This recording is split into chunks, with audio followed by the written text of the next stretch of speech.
Just as an FYI, our camera back there is being finicky, so this is the camera it's on, just so you're aware. Okay? Get my good side. Okay. It is 6 p.m. on Tuesday, April 14th, 2026. We'll call the Common Council meeting to order. Let's stand and say the Pledge of Allegiance. I pledge allegiance to the flag of the United States of America and to the republic for which it stands, one nation, under God, indivisible, with liberty and justice for all.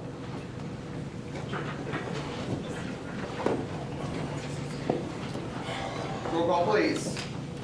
Varga. Here. Romano. Here. Weigel. Here. Baukelman. Here. Adamson. Present. Front of you are the minutes from our last meeting on March 24th. Were there any changes or corrections? Hearing none, I'm going to have a motion to approve. So moved. Second. Motion by Jennifer, seconded by, who was that? Brent. Further discussion? All those in favor show by the usual sign. It is unanimous. Next up, we will open the floor up for public comment. If it's if it's an agenda item or a non-agenda item, open the floor up for that. Anybody want to comment? Okay. Next up is Columbia City Connect's presentation. Ladies or Nikki, whoever wants to come. Hi, thank you for the opportunity to be here. My name is Nikki Keister, and I'm here to share an update on Columbia City Connect, what we accomplished in 2025 and what we're looking forward to in 2026. Columbia City Connect is a 501c3 nonprofit organization. We are designated through Indiana Main Street and affiliated with the National Main Street Center. That means our work follows a proven nationwide approach to strengthen downtowns through economic development, historic preservation, and community engagement. Columbia City Connect is one of more than 1,600 Main Street communities across the country. All of these communities share a common goal of preserving historic downtowns as an economically vital center of the community. So while our work is local, it's backed by a much larger movement and framework. At the local level, our role is to activate downtown. We focus on creating experiences, supporting businesses, and giving people more reasons to come downtown. 2025 was a year of growth and momentum, and I'd like to share a few highlights that show the impact of that work. I think everybody has had a chance to review the annual report we sent out. One of our standout projects for 2025, and my personal favorite, was Windows into History. The project was funded through grants from Indiana Humanities and Indiana Landmarks, and it brought local history to life through storefront displays. It launched with a walking tour with esteemed local historians as our guide. It received regional attention with WBOI coming out to cover the project, and it was a great example of how we can combine history, storytelling, and walkability to create a meaningful downtown experience. There's still one of the decals on several places around town, but on City Hall, right outside, features our mayor, our very first mayor. We also hosted a steamroller party as part of First Fridays funded by the Indiana Arts Commission. This was a really unique, large-scale public art experience that drew people in, not just locally, but from outside the community. In May, we introduced the Launchpad, our youth entrepreneurial market. We offered free booth spaces for young families, giving them a chance to sell products, test ideas, and gain real-world experience. We also partnered with the Columbia City Lions Club to grow Wheels of Whitley County. What started as a First Friday feature expanded in 2025 to a standalone event. The growth shows strong community interest and allows us to create a larger economic and tourism impact. Another new event in 2025 was the Flower Crawl. This encouraged people to visit multiple downtown businesses in a fun, interactive way. And finally, we also made progress with downtown wayfinding signage. These signs help visitors better navigate downtown and discover businesses and key locations.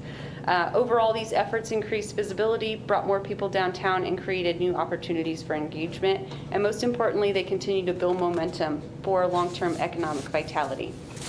This year, I'm really excited.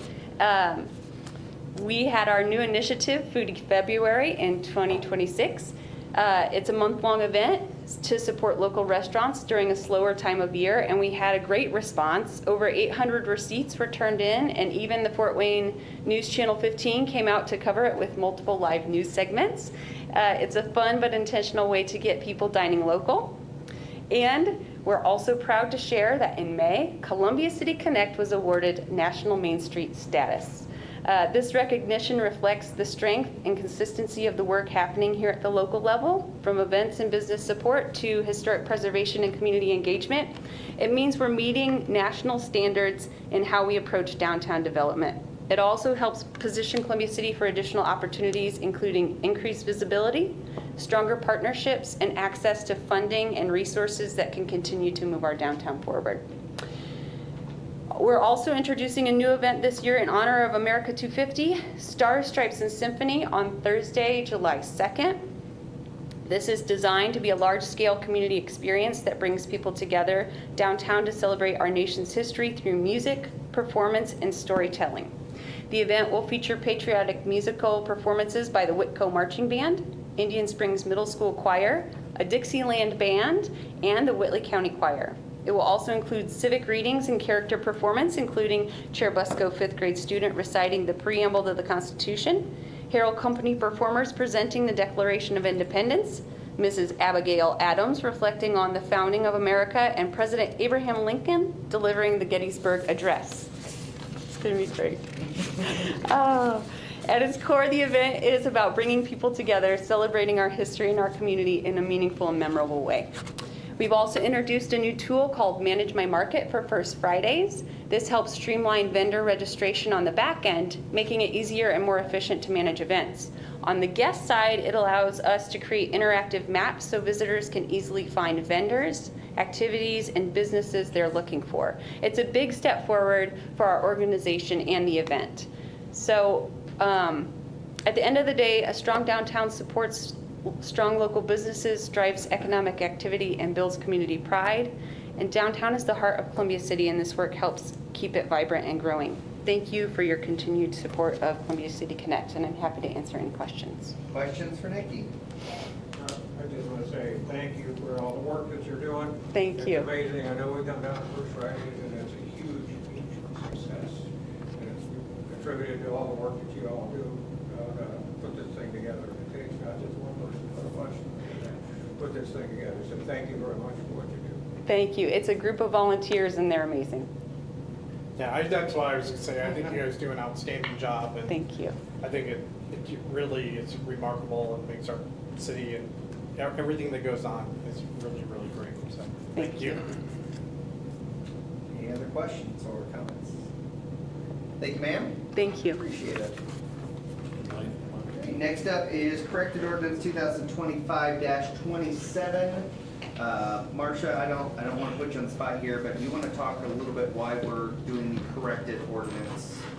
Yeah, did you want to read it by title only? We first? I can, don't we care. can if you'd like to, Okay, yes. It's up to you. Okay, so can I have a motion to read corrected ordinance number 2025-27 by title only? So moved. Second. Motion by Jennifer, seconded by Tad. Further discussion? All those in favor show by the usual sign. It is unanimous. Please read corrected ordinance 2025-27 by title only. Corrected ordinance number 2025-27, referencing ordinance number 2025-27, vacation of public way. Now, Marcia. so,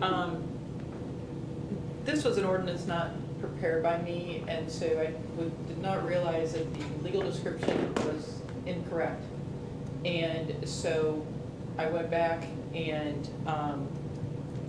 have the correct legal description in here now, and addressed a few other little technical things that I thought should be addressed. But the main thing was the legal description, to be positive that that was correct and matched with the records. So that's why that is done, and that's why we have that in front of you.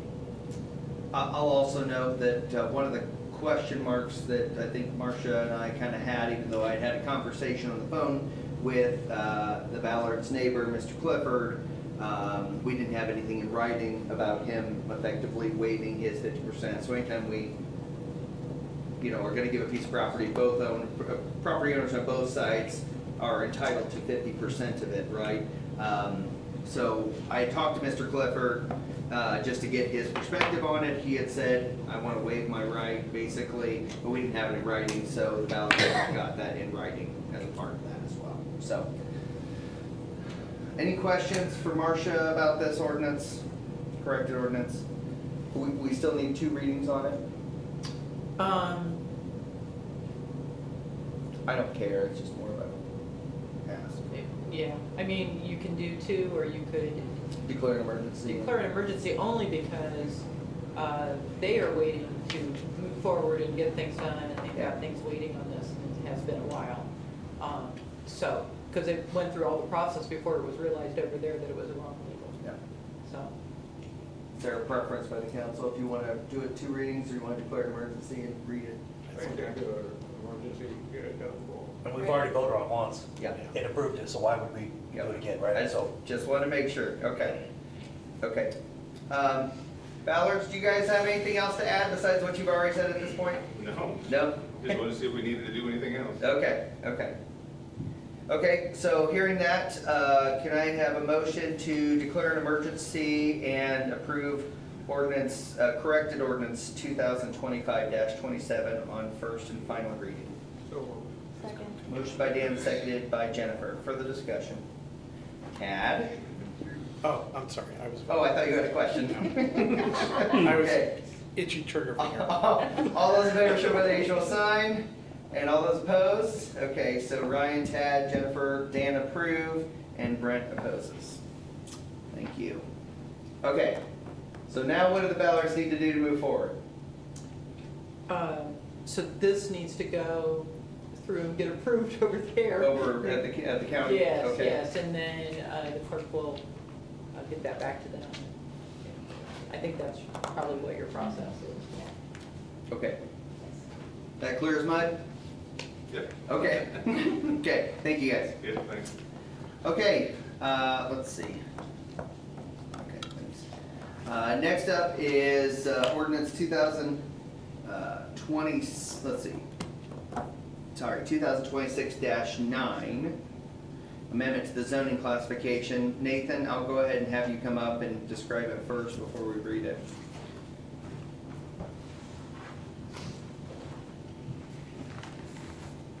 Sure thing. For the record, Nathan Bilger, Planning Director. What this is a rezoning request, 26C REZ3 for 304 North Main Street. It's a request from R1 single-family zoning to R2 two-family zoning. The applicant is requesting this primarily to allow for a duplex. The house that's been there, that's on the property, has been in existence since, I think, 1880.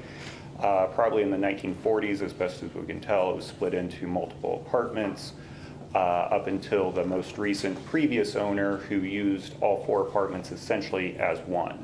By that usage as one functional unit, that removed the grandfathering that it had, the legal nonconformance, as 4 units under R1.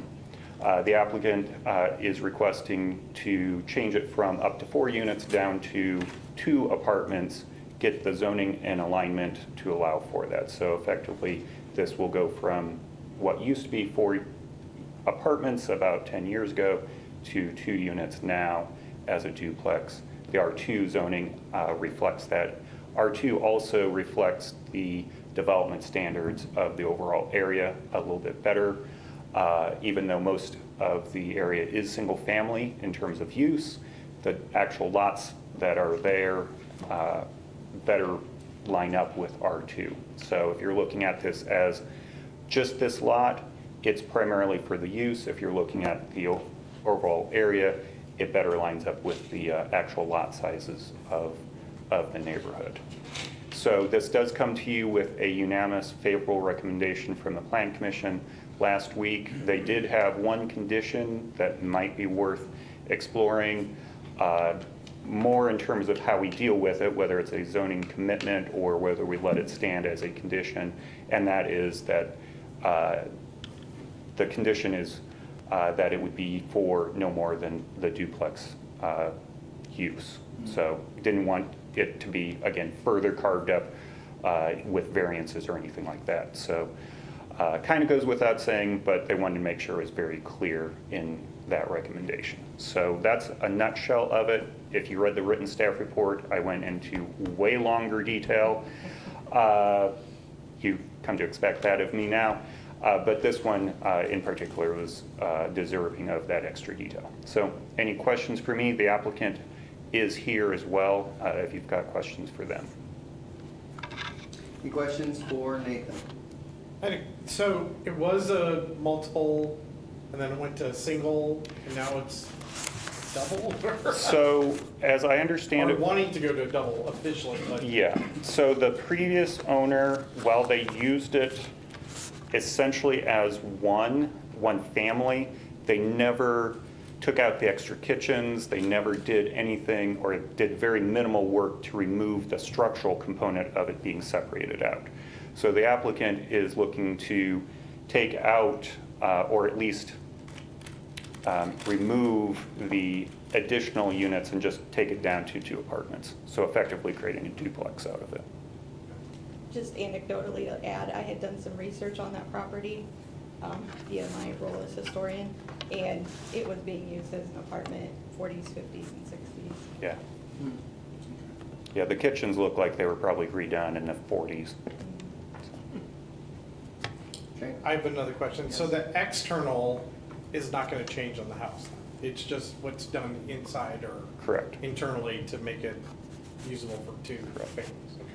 Parking question came up at the Plan Commission. There are at least 5 paved off-street parking spaces on the site currently, so the minimum parking requirement would be 4, so they meet that requirement too. So currently, there's only one family living there? I'll let the applicant clarify that, but there should only be 1 family living there, yes. So there is. Yes. Well, I don't know if he has it rented currently. So, Any other questions for Nathan? Thank you, sir. thank you. Mr. Schrock?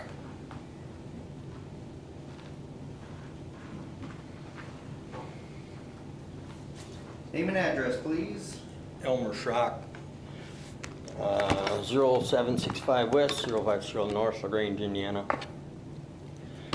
Yeah, there's still 3 kitchens intact.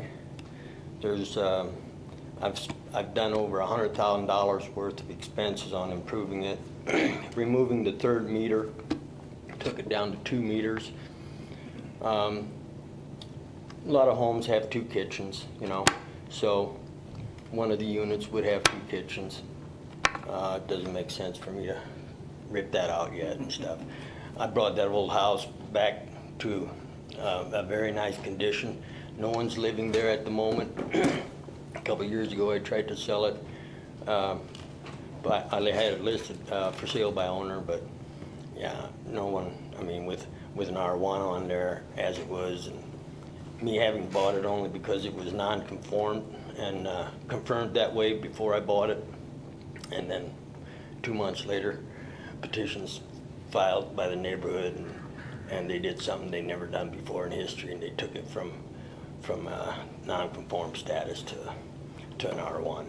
So, yeah. How long have you owned the property now? Since I bought it in 17, done tremendous amount of work. It's listed on the MLS. You could see photos of the whole house.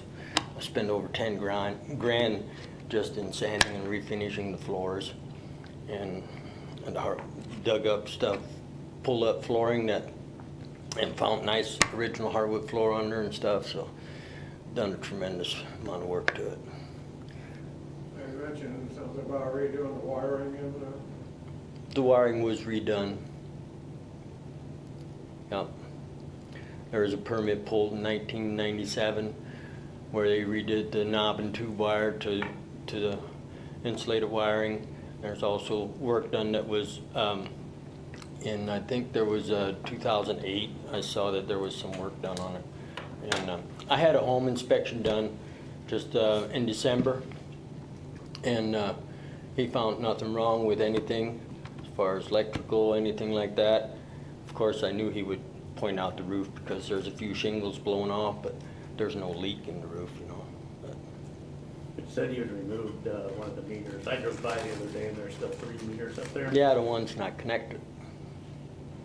I didn't literally remove the meter, but it's cut off. There's no, the city cut it off. I'm only getting 2 bills now instead of 3. It's been that way. You're talking about electric meter, right? Yeah, Okay. electric meter, yeah. So you've owned it since 2017? Since 17, yeah. Yeah, has it been single family since you've owned it? Well, a couple months after I bought it. Like I said, I have, you know, yeah. I subpoenaed the hearing of the results on the meeting that we had when the neighbors filed the petition. And, yeah, of course I hired an attorney because there was a lot of lying under oath. And, you know, one claimed that there's still old knob and tube wire there. And, you know, the council member, you know, the board just took people's word for what it was, I guess. And I guess, just so I'm clear, since you've owned it, 2 families haven't lived there since 2017. Is that there was accurate? a brief moment of about 6 months that there was someone in the back unit when I brought in a family for the front. So there was an overlap a little bit there. At the beginning? Yeah. And then, so after that 6 months, right, let's say Yep. 2018. Yep. Just for the sake of, since 2018, it's been Mhm. single family only, and there hasn't been two units rented in the same building, is that accurate? There was a friend of the family that was renting from me that stayed in the back part of it, but the doors were open and they were living as one. The people in the front part were not paying their rent. She wanted to bring in somebody else yet, a friend of hers, to help with her on that, but I collected the rent from her personally instead of relying on the other one in the front. You know. Other questions, Mr. Schrock? Okay, thank you, sir. I might add one more thing. The house was built for 2 people. It's on 2 lots. 2 families or 2 people? No, the one house Yep. was built for 2 families. You know, 2 families, Dr. okay. Kitchkart built it back in 1880 for him and his butler. So there was 2 separate living quarters. Okay. So from the get-go, it was for 2 residences. And as far as density goes, that's the only house on that half of the block. On the other half of the block, there's 2 houses. So, I mean, Okay. and I poured a parking pad there. First thing I did is to get the vehicles off the street and get them off in the alley. Got a nice big parking pad there and everything. Took down the old carriage barn, took all the lumber home and built another barn with it. And And tried the to, parking lot's coming off of the alley? the alley, yes. It's pretty much parallel with the one across the alley. Mm. So, okay. Thank you. Yep. Okay. Public comment. Anybody like to speak? Come on up. Per our council rules, 3 minutes, but if you'd like, you want me to get 5? Okay. 5 minutes, sir. And you're on. Okay. I've lived real close to this Oh, I'm house. sorry. Name and address. I apologize. Gary Kessie, 107 East Jefferson Street. Sir. And I share a property line with Elmer's house for about 80 feet. But I've been there for over 26 years now, and I've seen a lot of folks come and go. And one of the things that I can say, when it's an owner that's there, well, I'm going to say primary, before Elmer, they took very good care of their place. The renters have not done that and don't normally do it. But I'm pretty persnickety about the yard and how things look all around me. And I'm standing here also representing the people who are immediately around this property on our side of Main Street. And they're not here for some various reasons of work shifts and other things, and a wife in the hospital. So I'm speaking for all of us, but we all want it to stay in R1, a one-family unit. And I do have a question. It's about 3,000 square feet. Do any of you think that there could be two families living there sharing 3,000 square feet? That's not very much when it comes down to 1,500. Not much at all. But that's just my opinion on that. But all the neighbors have talked to me about it, and they want it to be basically a one-family unit like all the other houses in our neighborhood. And we all get along very well closely over the past close to 30 years. And we want it to stay that way. To me, there's no common sense involved in wanting to change it to R2 unless it's for the betterment of the neighborhood, for the folks around. Why change it if it's not going to make something better? And I just don't see where it can be better. So that's our stand on that. And I know that Nathan did talk about the density of the general area of the neighborhood. And I drove around, and a lot of houses are spread out pretty good. But these two great big houses that are close together are really close. And I did submit some pictures, which I'm sure you saw that. They're in their council packet. It's very unusual that houses this big are that close, because the other house next to Elmer's house is about 4,000 square feet. So for the reasons I talked about, is that we really care about our neighborhood. And yes, I've mowed that yard at Elmer's house 100 times when there's been people there that don't take care of it, and they either ask me or I just go do it. Now, I did that myself, so everything looks good. And these things are important to us. And I think the single-family dwelling, which it's been for a lot of decades, has served very well and should continue.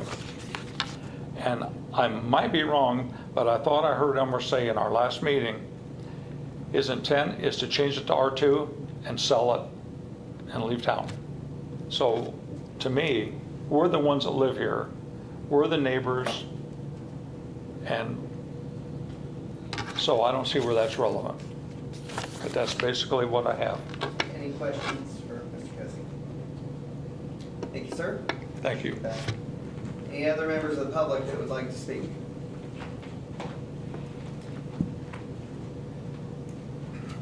Evening, Kimberly Slusher, 181 North Lexington.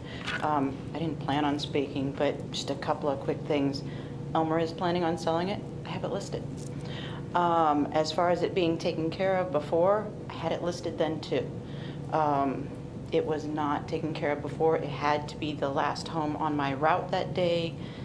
I had to go home and shower when I was done. When Elmer took over the home, he has turned this home into a beautiful place. Pristine clean, absolutely gorgeous. 3,000 some square feet. I apologize, I don't remember exactly what it is. The way this home is laid out, easily two families.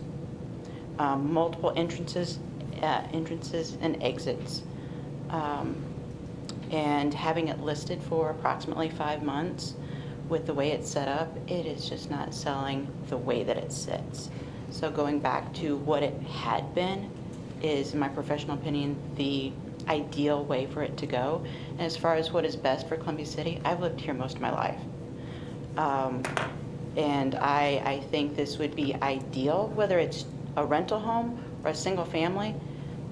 The yard may or may not be taken care of. It doesn't matter whether it's rental or single family. You could have an issue regardless. So that shouldn't be an issue. So, in my opinion, that's the direction it should go.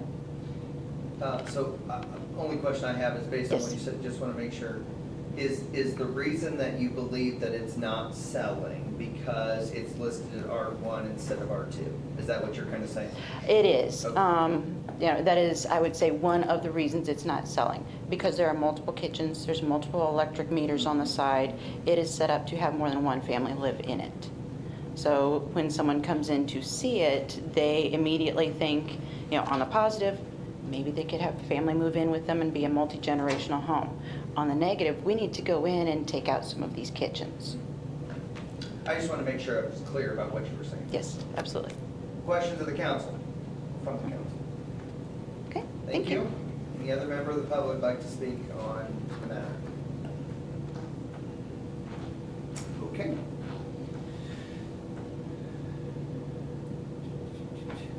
Would you like to talk before we introduce it? Or do you want me to introduce it and then, or you guys? I'll just make a comment. You know, we looked at this thing, we can have it over last Monday.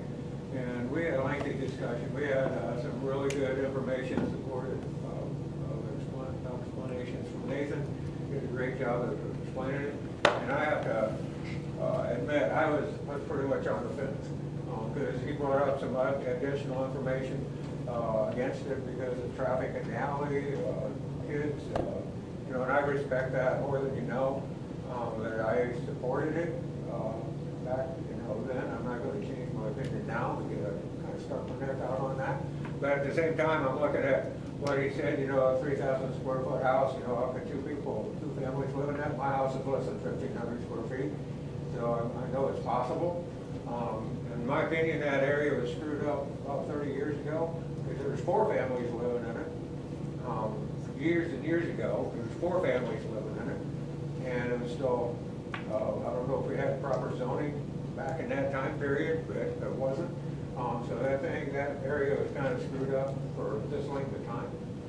We have an opportunity to fix it or leave it as R1. You know, like I said, I was kind of on the fence with it myself, but when you know, he reduced that from a 4 unit down to a 2, and we put that in as a recommendation on our motion, leave it a 2 unit duplex instead of 4.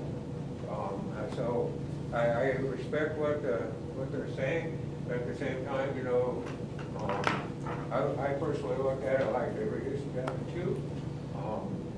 And we can control that, and I will admit, renters a lot of times don't take care of the property like they should.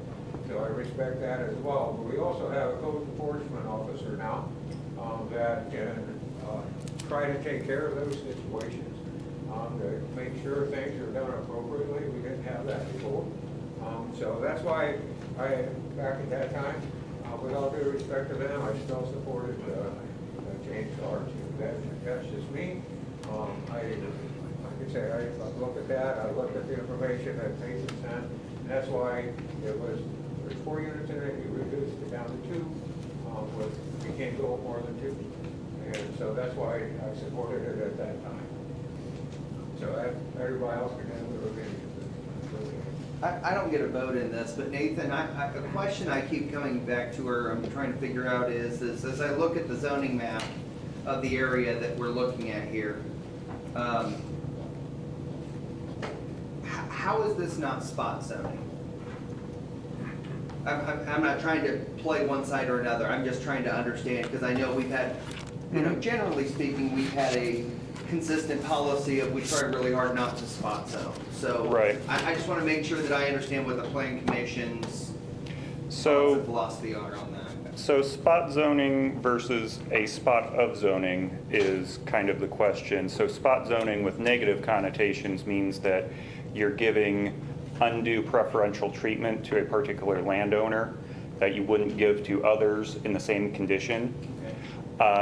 Whereas a spot of zoning means there's something particular about a piece of ground that warrants it being treated differently. In this case, I would say that the fact that we have a historic residence on the property might be that distinction. I will also say that we have other similar spots of zoning in the city. In the staff report, I pointed out about 4, I believe, 3 or 4, that are similar cases where you've got R3 among R2 or even R1, for example. So it is difficult to make that distinction, but that's how. Okay, thank you. Other comments? This is one I've kind of struggled with, being a staff in the planning and building department. I see a little bit more of this than what some do. And it's in my district.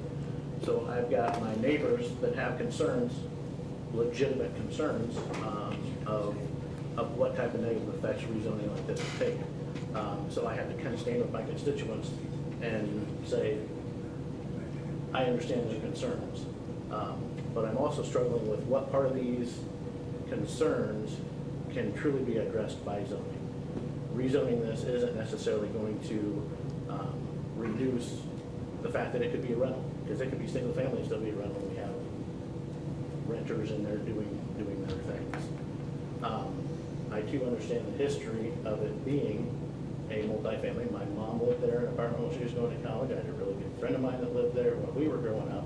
So it's Reviewing been, those names was a real yeah, assortment of people that you know that yeah, are yeah, in the community. yeah. Mom now. lived there when it was Jack and Irma travel people, and they were like grandma and grandpa, you know, we'd go visit and all that kind of stuff. So the historic use of that, the concerns that they have with it, the fact that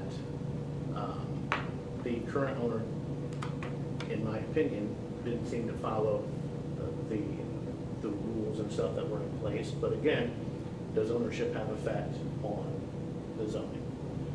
So I'm kind of weighing those out and trying to figure out which part of it should have effect on rezoning and what should not be affect the zoning. You know, we have in positions a lot of times where we're looking at things, and yes, everything may not be positive, some of it can be negative, but does it truly have merit in the decision that we're making? So with that being said, and my neighbors and area that I live in have concerns about this, weighs pretty heavy in my thought process. You guys want to say anything before we read? Okay. Motion to read ordinance 2026-9 by title only. So moved. Motion by Jennifer, second by Tad. Further discussion? All those in favor show by the usual sign. It is unanimous. Please read ordinance 2026-9 by title only. Ordinance 2026-9, an ordinance amending the zoning classification of certain property from the R1 Single Family Residential District to the R2 Two Family Residential District. Does anybody want to talk about further than what they already have, or additional details? Can I have time for discussion after vote? May I have time for discussion after vote? After the vote, we can do whatever you want to do. Okay. Okay? Okay, so then, hearing no discussion, no additional discussion, do I have a motion on ordinance 2026-9? Make a motion to accept the ordinance as presented. Second. Motion by Dan, seconded by Tad. Further discussion? All those in favor show by the usual sign. Okay, Tad, Jennifer, and Dan approve. All those opposed? Ryan and Brent oppose. Okay, so we'll move that to second reading at the next meeting. Further discussion? I just want to, if I can address property owner. If carried through, what kind of, and I know we can do the two-family restriction, I would like to fulfill that commitment if it carries through. But I would like also to know what kind of actions you are going to take to eliminate it from being, as it is set up now, for 3. Even though your meter's turned off, the meter's still located there, so it does have the potential of having 3 locations in it. What are your plans for eliminating that option from the property? I have to rewire, because the meter is intact, but the box is empty, no breakers. So no one has ever done the work that I've done to that property. I understand. I've done I a understand lot of it looks work. great. When I bought it specifically because it was, I received the letter before I bought it. I would not have bought it had I not received the letter that stated, and I have the letter from Nathan. I'm familiar. Yeah, okay. I just So, wanted to know what you were going to do to eliminate the well, free I guess residential possibility. if it did sell, the new homeowner would have to bring in a licensed electrician to rewire, to get that box up and running again to connect the meter. I condensed the wiring from the 3 boxes to 2 boxes. That meter is still out there, but there's no need for it. They shut it off. Well, per this ordinance, you can't put 3 in. It's limited to 2. Because of the restriction? Yeah, because of the restrictions we put into the ordinance. I understand that, but it's R1 now, and he's had 2 families living in it. So I want to know from him what his promise is, stated, how we're going to eliminate something going further than what it should, again. Like, I guess, Well, wouldn't he have to get a permit to hook up a third? Well, so that I was just thinking that myself is that if there is still a third meter on the property and it is one of our electric meters, then to me, the natural reaction should be, we need to pull the third electric meter off the house so that it does create a scenario where they have to come and effectively get a permit if they're going to add more. Now, with that being said, you guys can correct me if I'm wrong, but there's nothing that says that you couldn't attach 2 apartments to 1 electric meter. That's Theoretically, right? And there's probably And plenty of Sean's not houses here in to say Columbia that. City that have 2 Oh, I'm families sure. living in them. Sure there are.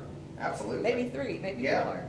Well, I mean, we have apartments where you have multiple that are all attached to 1 meter, and maybe the landlord actually pays the bill and passes on the cost to the 3, or maybe it's a scenario where, I'd like to say the main reason I voted for it is because you can't have more than 2 renters in that house. I mean, that was one of the main concerns at the plan commission. Don't get me wrong, his answer of the next owner is going to have to deal with that. That's an answer. Right. So I mean, it's I already. just wanted to know what the plan was. It's already described in the ordinance, you cannot have more than 2 renters in there. So that's why, that was one of the main reasons I supported it. So, because if you went to 3 or 4, I would have, any other questions? Go ahead. Any other questions for Mr. Trout? Okay. Thank you. Thanks, everybody that came. I appreciate that very much in the conversation. Next up is ordinance 2026-10. And this is another correction. Do I have a motion to read ordinance 2026-10 by title only? So moved. Second. Motion by Tad, second by Jennifer. Further discussion? All those in favor show by the usual sign. It is unanimous. Please read ordinance 2026-10 by title only. Ordinance number 2026-10, City of Columbia City, Indiana, an ordinance correcting ordinance number 2026-3, an ordinance amending the rates and charges for the City of Columbia City municipal water utilities. So I know there's been a lot of conversation. Marcia, do you want to take Yep, this? so Okay. this should be pretty straightforward, and I do request this be done in emergency because they want to start these on May, just like you had approved originally. The Baker Tilly, there was some confusion on the base rate that they were supposed to calculate the minimum rates on evidently. And so they based it on a rate that was 1 penny higher to calculate the rates. And so they've gone back and recalculated those rates as Exhibit A shows. This is just for those minimum rates. All the other rates you passed are correct. So it is 1 penny less.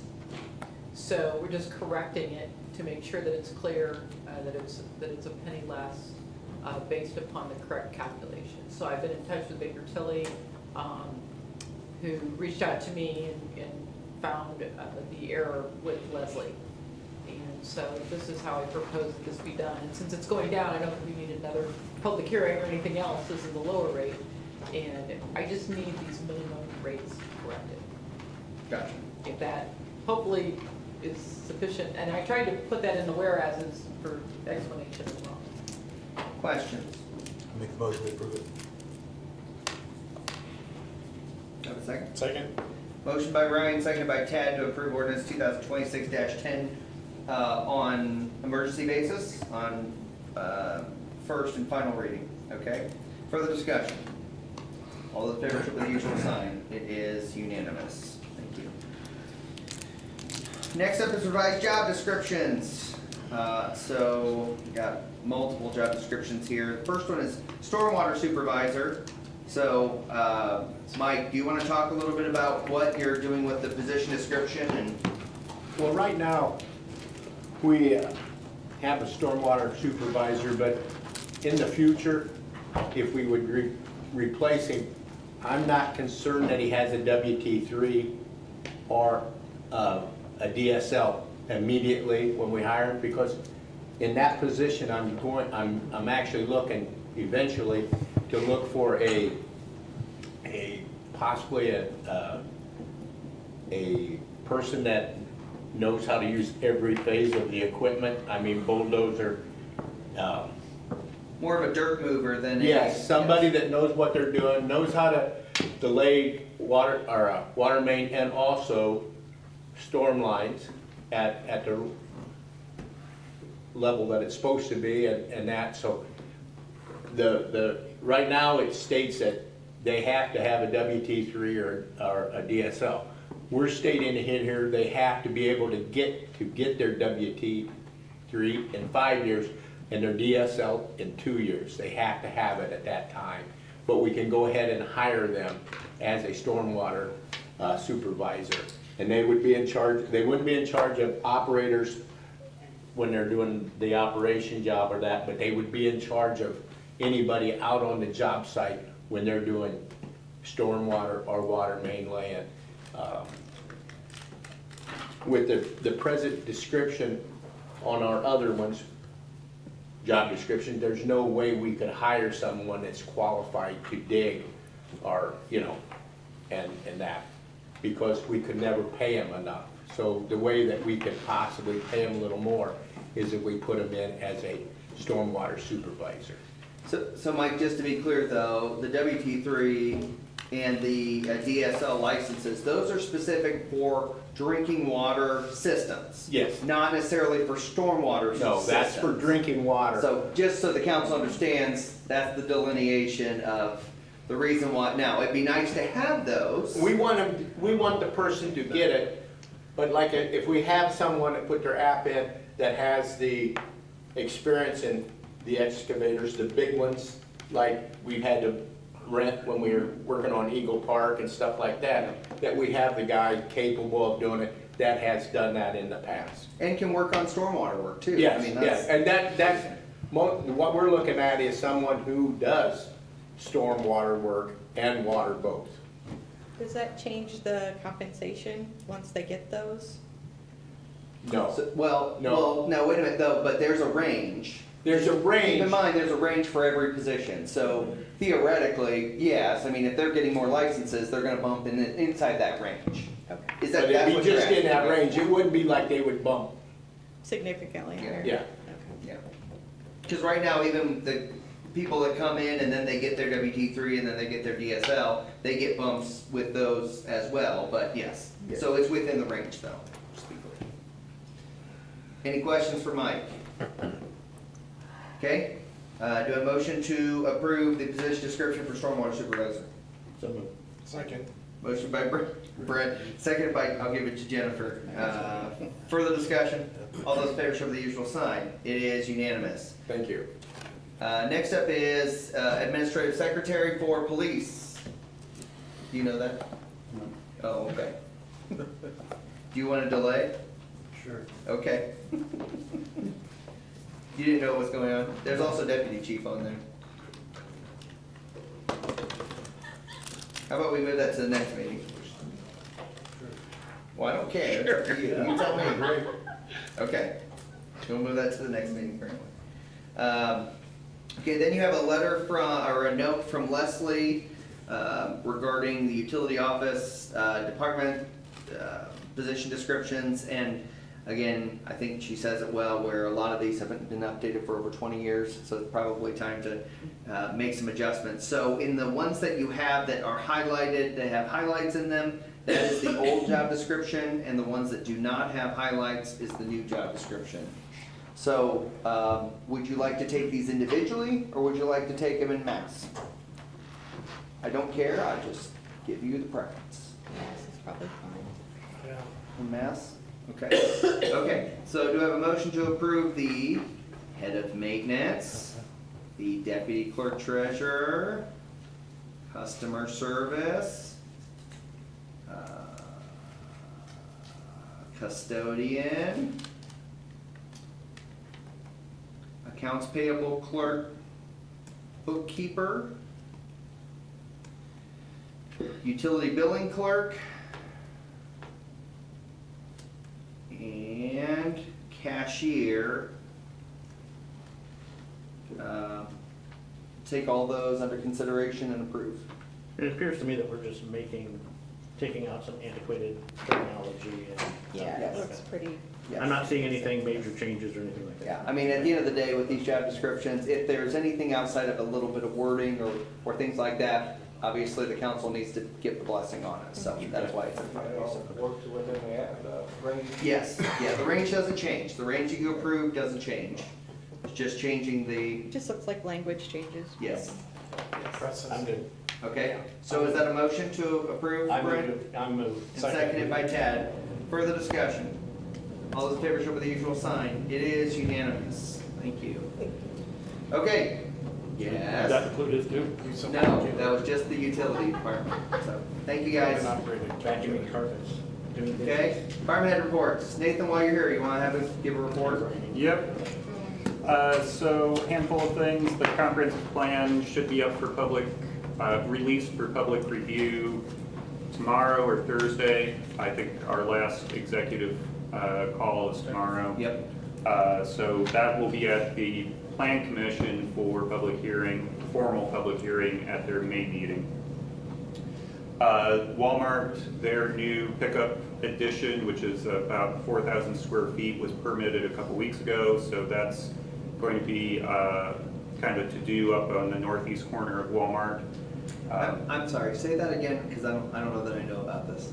Walmart is adding a dedicated pickup area rather than having pickup out front. Grocery pickup. My immediate thought went to Pickup truck trucks. pickup. And I was like, wait a minute, Walmart selling pickup trucks? Okay, I'm sorry. Yeah. I'm with you now. I'm good. Okay, They're thank being you. built in Warsaw, you can, yeah, okay. Anyway. Gotcha. No, yeah, grocery pickup. So all of the pickup only spaces out front are getting shifted to the north side of the auto area. So lots of stuff happening there over the next few months.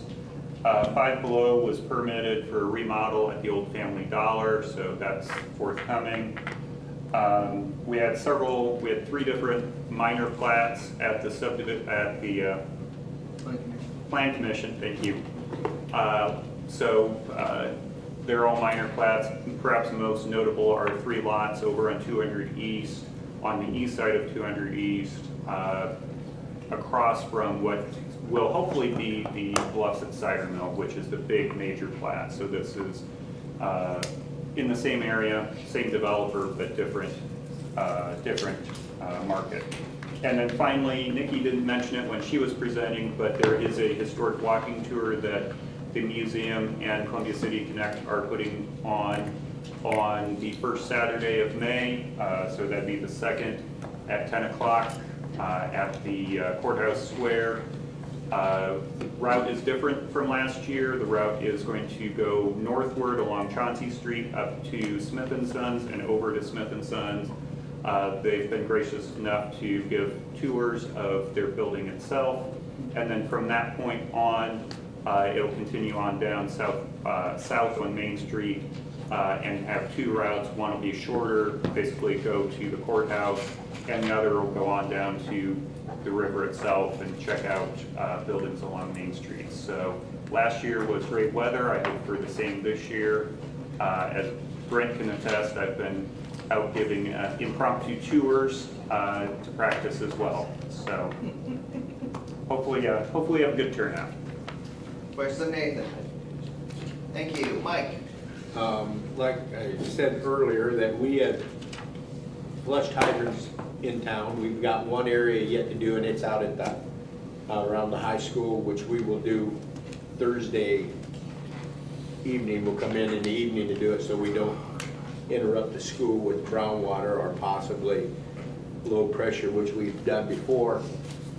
Also, one of my employees, Ethan Sievers, passed both his DSL and WT3 this last week, so we got another one that's an operator now. Great. Questions of Mike? Thank you. Chip? I want to first thank the street department and electric department for the trees. I know neither one are here, so please pass that along to them.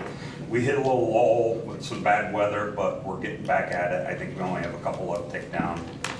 Gonna take a little win from Tad Sale, and the RFP for the jail was approved, so hopefully we'll be moving that off of our utility poles here soon. I think the mayor might have told you, but we did receive word that we got community crossings to finish up Westgate Phase 3, and Columbus City Connect's doing a downtown cleanup from 9 to 11 Saturday morning.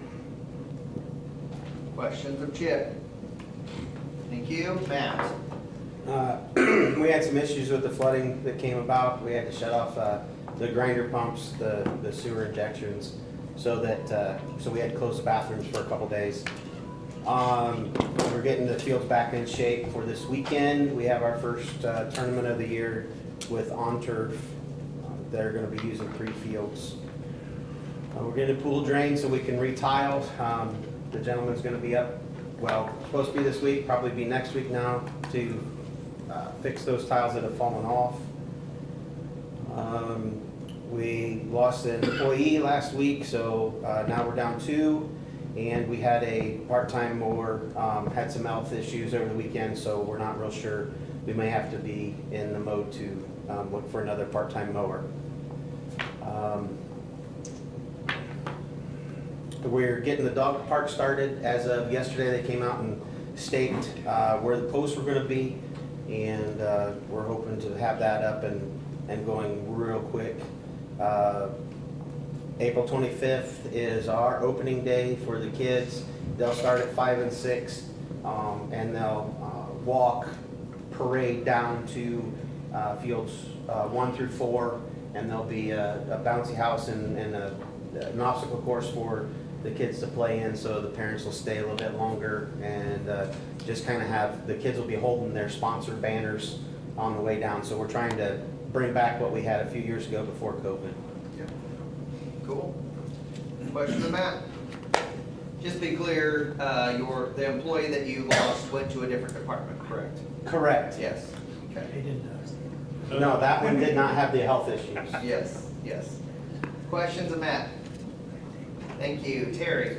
So we finished working on the Tantalus move from REMC to the Tantalus cloud, so that's completed for utilities. Working with Sean and SOS to install some door controllers and cell phone boosters at the MSF. Also working with Toby Fraley from the fire department, SOS, to get some APs, access points in the fire department. Cloud gateway and PoE switch, connected to a dedicated surf internet connection for their training room. Questions of Terry? Could you use any more acronyms? Like at a POS with the AOP, or down there with the ABT. I did not say POS. Point of sale, by the way, is POS. Point of sale. That's what I meant. That's what I Yes, thought. yes, I know. Mike? Had Mower Brothers in, and they brought their belt press in, and we run about 600,000 gallons through that. To make room so my staff could change some valves out on the side of the tank, decant valves. Got one of those done, weather dependent, so we haven't got the other one changed out yet. Fire monitoring test, we were halfway through it. Had a perfect test running, and the last sample was lost by the shipper and never made it to the lab, so we're restarting that test next week. So hopefully that goes well. Questions of Mike? Thank you. Tom? Everybody's aware that we had 107, our ladder truck, back down in Indianapolis for waterway repair. I got a phone call today. It's been down there for a couple weeks. Got a phone call today. The one part that it needs a waterway, the end piece on the waterway and the swivel. The swivel alone's $24,000, but in light of what these guys are talking about and the money that it takes to run their department, I don't feel so bad about the 24 grand. I do, actually, but 24 grand for a swivel on our waterway, it's craziness where we're at in today's world. But we really have no choice. We'll have to get it fixed, so we'll figure it out. And then, go ahead, Dan, I'm sorry. I just say when a truck costs $1 million, I suppose. And a- 24,000 is, And a ladder's gonna cost you $2+.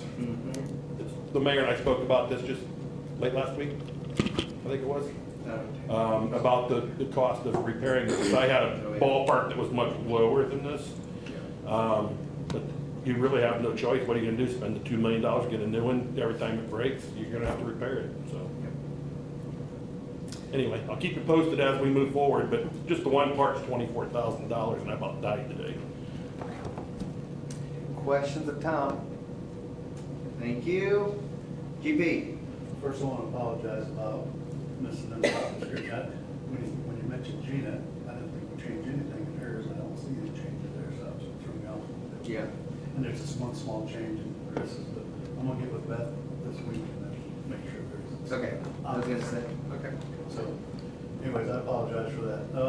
Officer Jansen, Officer Bedwell are currently in their solo phase of field training. As I've reported before, they're progressing well. They should be completed with the FGO by the end of this month, which will give us 2 guys on the road again, help covering shifts and more manpower. Looking forward to that. Officer Garman, Officer Blocker, and Officer Didion, they're in their 15th week at the academy. They were scheduled to graduate on the 24th, which is next Friday. Looking forward to having them back. Officer Garman has already been through his FGO, so he's got a little over a year on now. So he should be able to come back and hop right in after maybe a quick refresher. So gives us 3 guys back on the road. Blocker and Didion will go into the FGO phase, which is field training. Thank you, appreciate the clarification. We co-hosted a basic car seat training for law enforcement with the county in Indiana, with the County Sheriff's Department and the Indiana Criminal Justice Institute. The training went very well, and it was at no cost to the city. We also hosted several interns with the County Consolidated Schools and both dispatch and police. We continue to get strong students from that program. They're coming through and they seem to be enjoying it. Hopefully they start reaping some of the benefits of that. This is telecommunication week for dispatch, so I want to give them a little prop. We appreciate all of our dispatchers. They always like to tell us where to go, so. Questions? Gary? I just want to say I was excited after our interviews with our 2 potential police officers that we listened to this last week. I'm pretty excited to see them be part of our force. Hopefully they agree to everything, you know. It was fun to be a part of that. So, Yeah. 2 really good individuals, I think, so. Any other questions, comments? Thank you. Marcia? Nothing. Sal? Nothing. A couple of things for your information. We are working on lots of different projects. As you heard, we had a great meeting this afternoon with our insurance broker, I guess, which is Gibson. We're doing well with our plan. We're running below cost right now. Things are going fairly smoothly, knock on wood, so that's good. We did have a meeting, Chip and I had a meeting with Carl Seiler from Redevelopment Commission. Again, I'm going to steal some of Tad's thunder, hopefully not too much, but soil remediation, he's just going to pitch everything. Soil remediation stuff regarding Smith Brothers property, we're working on that, which is, I think we're getting some good headway. Interesting scenario this past week, I just wanted to let you be aware of. We had 2 people submit street closures for the Veterans Marathon. We had 2 people that wanted to take on the Veterans Marathon. Gary and I met with both individuals. We're kind of Switzerland in this whole deal because it's not our race, we just kind of support it. But both applications kind of came in on the same day.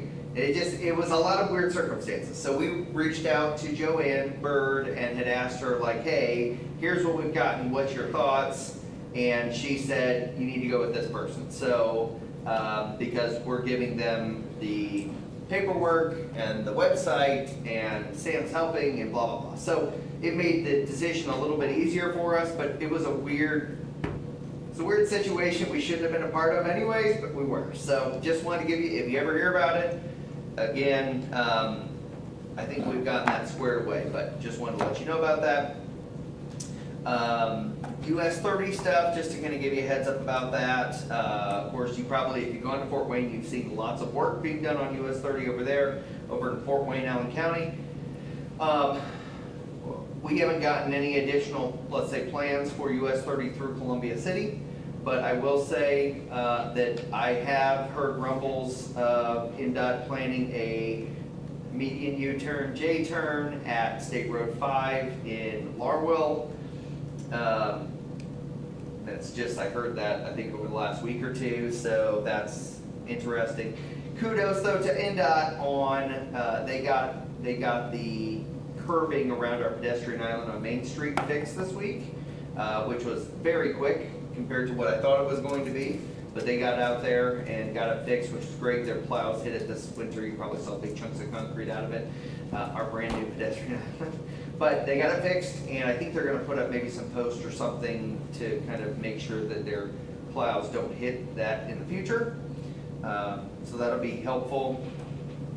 Let's see, what else do I need to let you know about? Downtown plan group, if you will, our PER that we're working on. We have that meeting coming up on Monday. Administrative Professionals Day is on Tuesday, so thanks to all of our administrative professionals, but especially my assistant Ashley. And again, lots of things happening, but appreciate all your work. Jennifer. Okay, I have two things. Columbia City Arts Commission is supporting several different activities in the community this year. One of those being the Fine Arts program at Columbia City High School. And as such, we would like to promote the CCHS Fine Arts is presenting Radium Girls this Friday and Saturday at 7:30.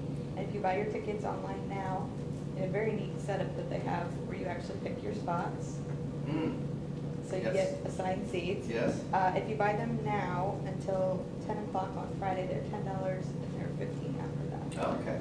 So definitely buy them. 50% more if you. Yeah. And then we are kind of working a bit with the Whitley County America 250 Committee, and we're sponsoring a mural project. We're sponsoring the whole county project, but we're kind of doing our own thing in the Columbia City part of it. There will be information about that on our Columbia City Arts Commission Facebook page. We're putting out a request for proposal to local artists who might want to complete the piece. It's going to be a, instead of a mural that's on a wall, it's going to be like a traveling mural that's going to be on canvas. And to make sure that all of the canvases are the same, we're buying them for Columbia City, South Whitley, and Chiricahua, so that they're a unified collection. How the other communities decide to do the program is kind of up to them. But here we will be selecting an artist who submitted a proposal for what they want to do to represent the pursuit of happiness.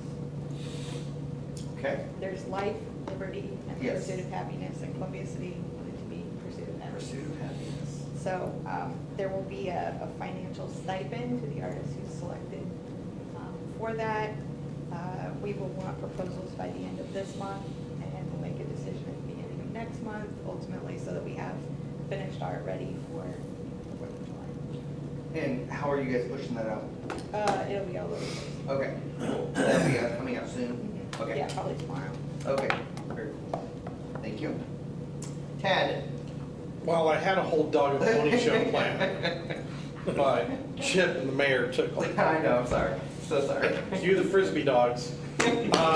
So I'll just talk about the LML building.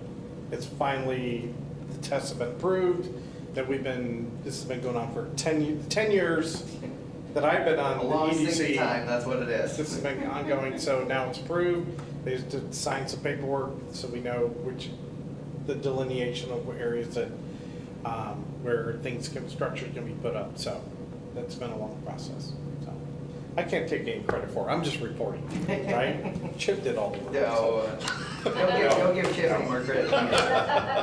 So how soon until there could be potential development? So there's another property adjacent to it that we're working on right now, the Smith property, and part of that used to be part of the city. We're working on that because it's probably more attractive of a property if those are used together, so we're weighing those decisions. That the way, yeah. So it could be soon, but it may be more attractive to bundle those two together. Clean up the other property and make it a package deal, or at least give the option of a combination of votes or something like that. So we're kind of waiting to hear some stuff on Thank you. that. Thank you, Dan. I just want to let you know that down by the JRB with the BLR, we got that connected. Terry. No, I personally thanked him earlier, but I think it deserves a public, with the BP gas leak and how that affected the street that I'm on. I was involved in many conversations with neighbors as well as Mr. LaRue. Talked to one of the gentlemen the other day that was affected pretty significantly. Sure. And thanked me, thanked Tom. Tom handled it fantastic. So thank you for taking care of our people, going the extra step. So, Thank you for A sharing. lot of credit to Toby. as yeah. well. And one more thing, I did witness Nathan walking around the courthouse backwards. So did I. Yeah, you saw him. I told you to trip him. Yeah, he tried to tackle him. Was there a glitch in the Matrix? He was like being. No, he was practicing for his store tour. Oh. And we were walking, walking for health, and he decided to join us walking backwards. Okay. And it was quite impressive. Quite impressive. What time is the tour? 10 o'clock. 10, okay. Sorry. Thank you. Ryan? Okay. Last thing I'll say, I forgot to mention this. I don't know if we've talked about the MUST meetings. So this is a new concoction by the legislature to get us to talk about income tax things among the different units. So MUST stands for Municipal Unit Strategic Task Force. And what we're supposed to do is we're supposed to meet this year and we're supposed to talk about income tax amount and percentage and how it's going to be distributed and all that kind of fun stuff. I only bring that up to say I got an email yesterday, I think, from our county auditor who's trying to kind of arrange these meetings. By statute, if you will, it does call out that the fiscal bodies can, are a part of it. They can appoint people to come to these meetings, that obviously other officials will be invited and things like that, but ultimately the fiscal body is the, let's say, vote caster, even though there's not an official what we're supposed to be casting our vote for. It's supposed to just force us all to discuss and talk about what we're going to do about income taxes going in the future, knowing that the legislature has now capped what our percentage can be and that we all have to pass our own, or we can go into the county's rate. There's lots and lots and lots of things. So I just say that to say, probably at the next meeting, I'd like to have a little bit more of a conversation about that. I can send more information about the MUST meetings, MUST, but I just want to give you the first salvo, if you will, that is coming, that we are going to have to at least have a conversation. The answer may be we all disagree. It may be some of us agree, but some of us don't. Not us, meaning us as in all of the municipal units with the county. But I just wanted to kind of let you know that that's coming down the pipe at some point. They're going to probably try to start scheduling that in the near future, but I will send you more information. I just wanted to make sure it was on your radar of how you will want to handle that. Leslie will obviously be a part of that. County auditor will be a part of that. Clerk treasurers from other units will be a part of that, and in some way, shape, or form for the council, I will certainly be there in some way, shape, or form. So just wanted to let you know that's coming down the pipe. With that, any other questions, comments, concerns for the good of the cause? We will call the meeting adjourned. Thank you.